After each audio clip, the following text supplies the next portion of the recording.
Muy buenas noches, doctoras y doctores. Bienvenidas y bienvenidos a un nuevo episodio de su programa Contacto Legal. Querida Sandra, bienvenida a esta novena Gracias. temporada.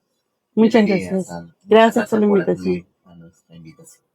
Hoy vamos a conversar con Sandra sobre un tema de plena actualidad que tiene que ver con el derecho a la identidad y la capacidad de autodeterminación o autopercepción. Como hemos visto en los últimos meses, incluso años, las personas genuinamente han visto en el derecho a la identidad la posibilidad de hacer realidad esto que nos nace de a cada persona de ser vistos y tratados por las personas como consideramos que es lo que nos permite identificarnos como tales, ¿no? Ser personas auténticas y genuinas.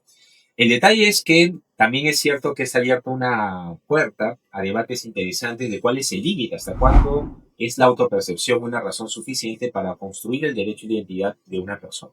Así que vamos a conversar sobre eso, mi querida Sandra. Y quizá para empezar, partamos justamente de estas dos categorías o conceptos que hemos mencionado. La autopercepción, autodeterminación y el derecho de identidad. ¿Cuál es la relación entre estas dos categorías? Y claro, bueno, gracias por la invitación.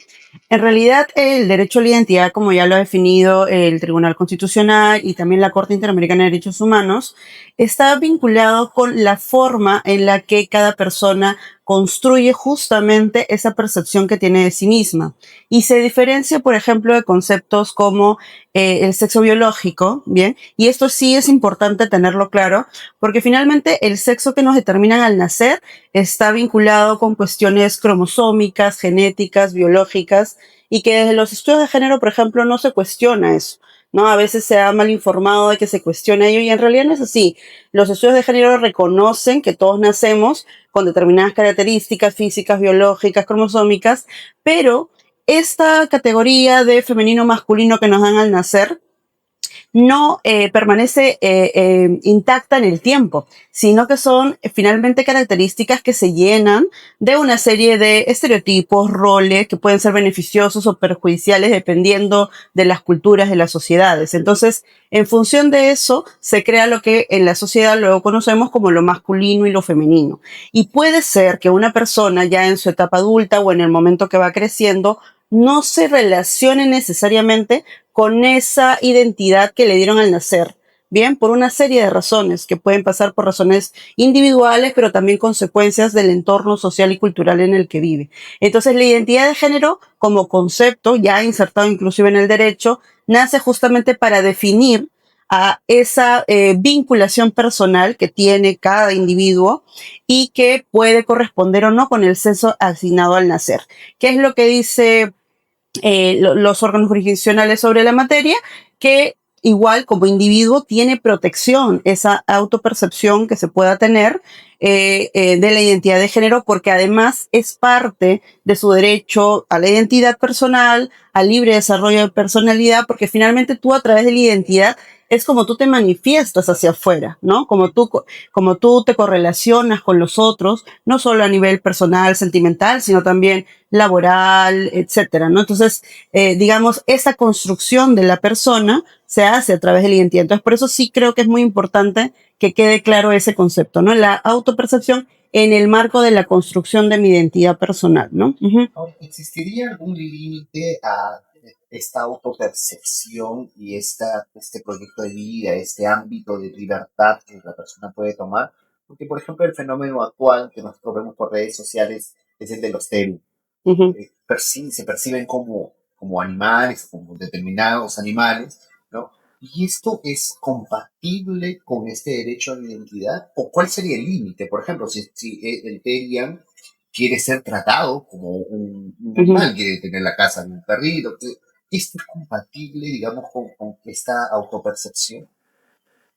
Bueno, ahí yo particularmente tengo un concepto. Siento que en el caso específico de los Terians, como ha sucedido también en otros momentos históricos, siento que podemos estar ante un problema mucho más pequeño de lo que se ha maximizado quizás a nivel de medios de comunicación, etcétera, porque finalmente estamos en un momento actual en el que se está cuestionando muchísimo la identidad de género, la orientación sexual, ¿no? Entonces, este tipo de noticias o información muchas veces se utilizan como excusa para generar lo que a veces en ciencias sociales se conoce como pánico moral, ¿no? O sea, digamos, voy a tratar de vincular esta tendencia específica con esa otra que está más bien relacionada con el tema de la identidad de género para de alguna u otra manera generar este pánico hacia afuera respecto a lo que pueda generar. Pero dicho esto, respondiendo un poco ya más jurídicamente, las personas de la comunidad LGTB, por ejemplo, cuando hablan de identidad de género,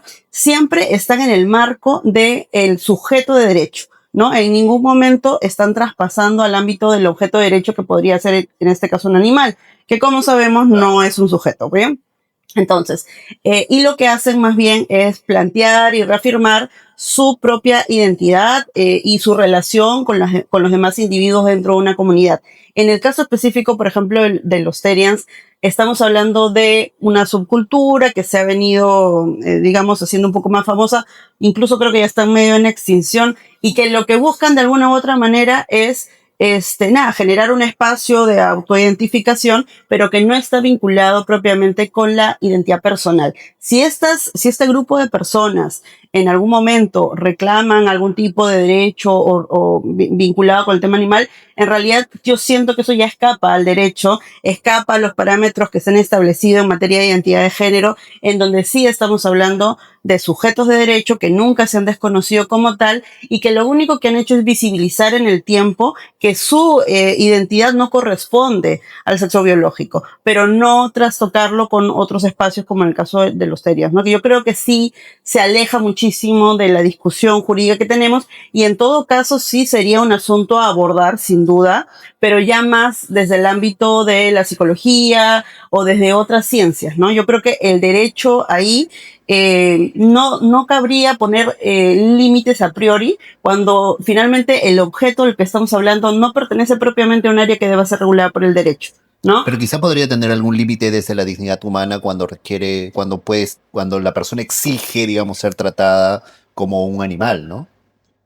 Claro, o sea, la dignidad siempre va a ser finalmente el principio consustancial por el cual nos relacionamos y miramos todos los derechos fundamentales. O sea, eso está claro. Creo que se tendría que ver cada caso en específico. No me parece que tendría que haber una limitación a priori, ¿no? Porque podría ser extremadamente restrictiva.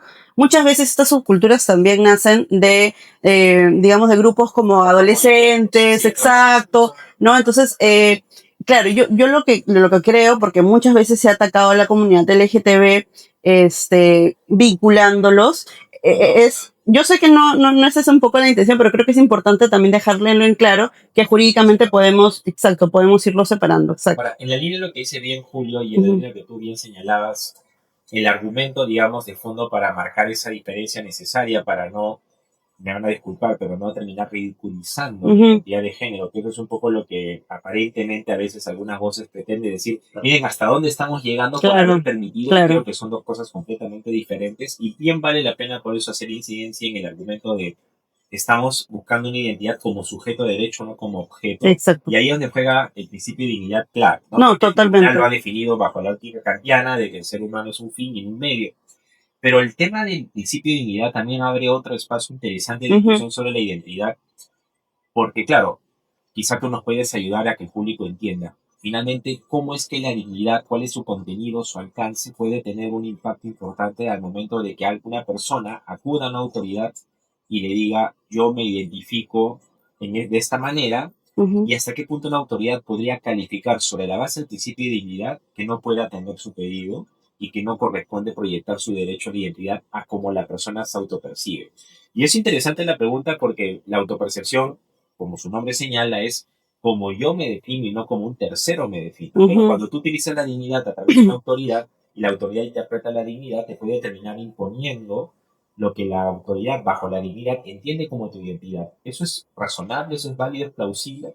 Claro, sí, efectivamente, por ejemplo, en el caso Romero Saldarriaga, el Tribunal Constitucional señaló, porque ahí finalmente el caso lo declara improcedente, pero por razones más de forma, pero en el fondo algo muy interesante que dijo en ese caso fue que hasta antes de ese caso lo que se decía es, afecta el orden público, que uno esté cambiando su identidad en el DNI. Y así argumentos vinculados con el tema de la dignidad, pero también de la seguridad pública, etcétera, Correcto. para el tema de cambiarlo. Entonces, ¿qué es lo que hace en ese caso? Dice algo que es muy importante.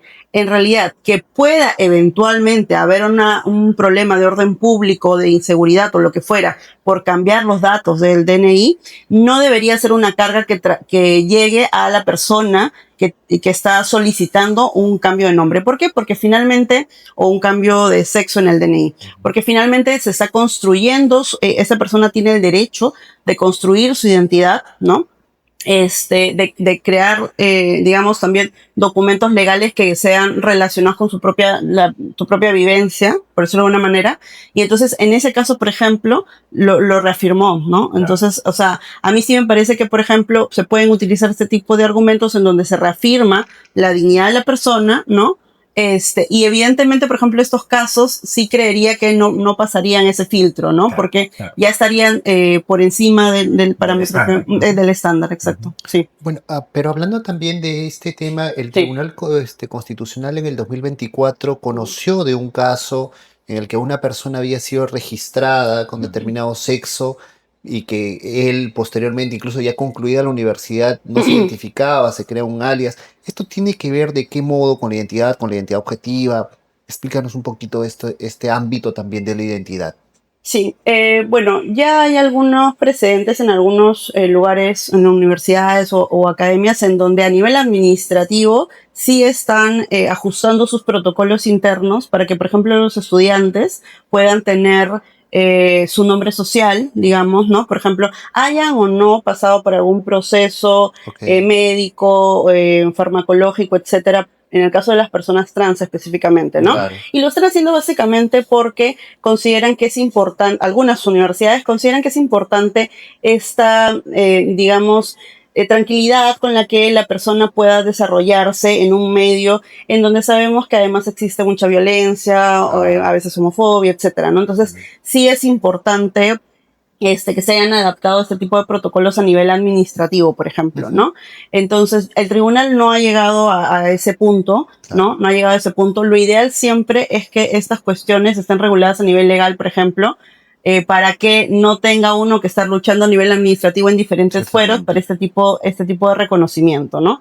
Pero evidentemente ese reconocimiento administrativo que pueda haber en una organización educativa, por ejemplo, no puede ser oponible a nivel fuera de la casa de estudios, por ejemplo. Entonces simplemente es algo que lo pueden manejar en ese ámbito, pero queda ahí, digamos, ¿no? Entonces, sí, eso. Uh-huh. Claro, ahora pensando en que vamos a tener una nueva conformación congresal, Sí. veremos cómo viene tras las elecciones, Ujú. pero parte de lo que este programa intenta también es poner sobre la mesa los que podrían ser temas prioritarios en una futura agenda legislativa. De hecho, Ujú. la coyuntura electoral es una grata oportunidad para que el público pongas de manifiesto qué es lo que podríamos esperar como prioridades en una agenda legislativa. ¿Consideras que en cuanto al tema de identidad ya de género concretamente, que es un tema en el que ha costado hacer trocha y poco a poco vamos paulatinamente avanzando, qué temas considerarías tú recomendables priorizar para una eventual agenda legislativa que Ujú. permita que este ámbito que se va generando,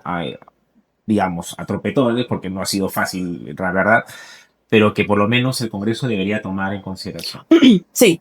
Bueno, definitivamente una deuda histórica que tiene el Parlamento actual es el de la aprobación de la Ley de Identidad de Género. Ujú. Bien, porque las leyes de identidad de género que ya se han aprobado en la región en diferentes países, lo que dan es una protección legal, sobre todo a una serie de trámites que muchos de nosotros, probablemente personas cis, podemos hacer a nivel administrativo sin tener que ir a la vía judicial con todo lo que eso implica y además con el riesgo de que eventualmente no te den la razón, ¿no? Entonces, por ejemplo, esa es una barrera que se podría simplificar muy fácilmente a través de esta ley. Ujú. Hay algunas otras cuestiones que me parecen relevantes y que se han ya empezado a abordar en los congresos anteriores, pero que lamentablemente no se han llegado a cristalizar. Exacto. Una de ellas, por ejemplo, son los crímenes de odio, que estuvieron en su momento regulados en el decreto legislativo 1323, pero que lamentablemente se intentó derogar justamente porque tenía estos términos, Categorías. identidad de Sí. género y orientación sexual. Ujú. Entonces, se llegó a aprobar, porque obviamente era el decreto legislativo, y al momento de la revisión en la Comisión de Constitución se consideró que eso traspasaba, ¿no?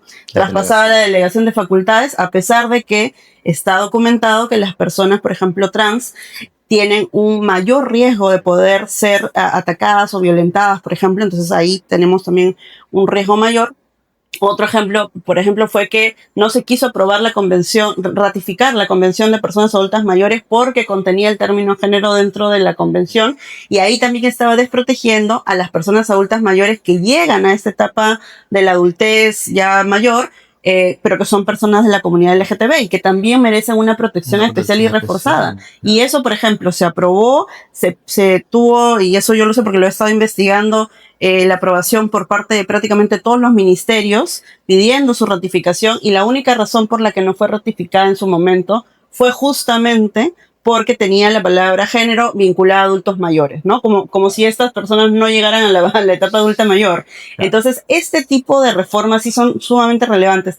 ¿Cuándo se ratificó la Convención de Adultos Mayores?